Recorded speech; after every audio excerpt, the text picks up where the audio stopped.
Lawmakers are going through different agency budgets, and today the Department of Juvenile Services faced questions.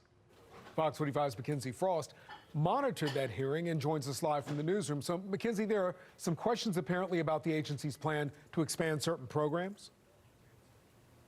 Yeah, Kai, that's right. Right now, the Department of Juvenile Services plans to expand its operations and a program where they partner the young offenders with credible messengers in the community.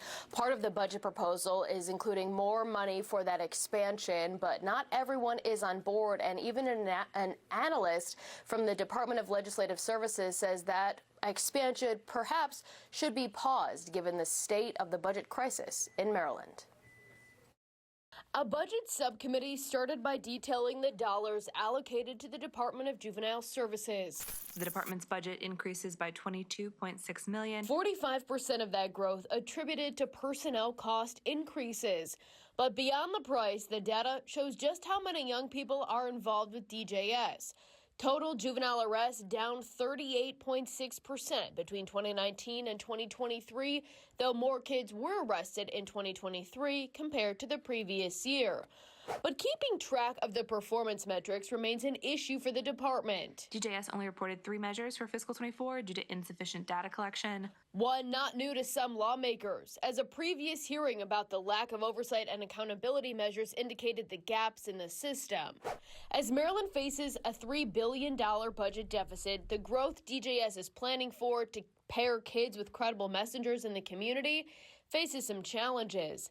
The Department of Legislative Services recommends lawmakers cut $4.2 million of planned spending to expand how many kids get these life coaches. DJS respectfully opposes the recommendation to reduce the general fund appropriation for the enhanced services continuum by $4.2 million.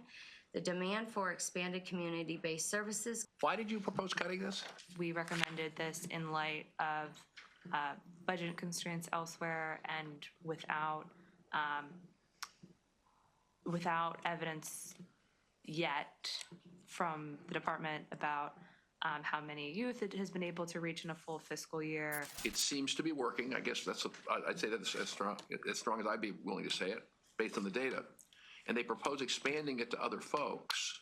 They have $7 million to do that. But when asked to provide more details about the impact of the dollars... How many kids can you serve for $4.2 million? Do we have? We can get you the number. DJS did not have it readily available.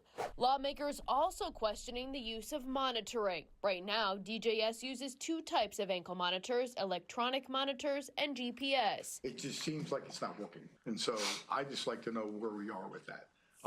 It's good that they're having monitors. They committed a crime, but they're out committing more crime with the monitors. We have to, as soon as an infraction happens now, a violation happens, the court has to know the next day. And so we're in compliance with that. No real data, though, provided immediately on the electronic monitoring either. And the unanswered questions continued. Does the state have data that says, oh, we know this kid because they were in juvenile services 5 years ago?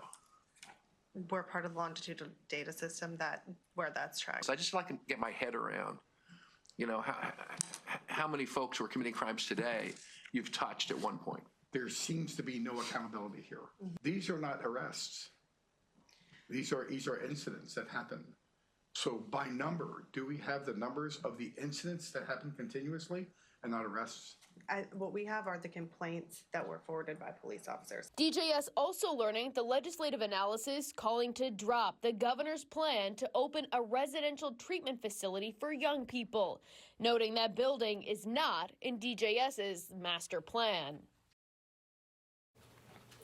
Now, this was not the last time representatives from the Department of Juvenile Services will have to face questions from lawmakers. Secretary Vincent Schiraldi is expected to brief this same budget subcommittee about that audit that revealed a lack of oversight and accountability measures for various programs and services offered, as well as a lack of data management systems in place.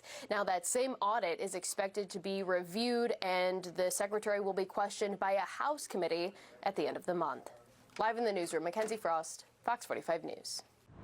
I'm Kai Jackson. Thank you for watching. Here's another video to watch. Also, please take a moment to subscribe to our channel.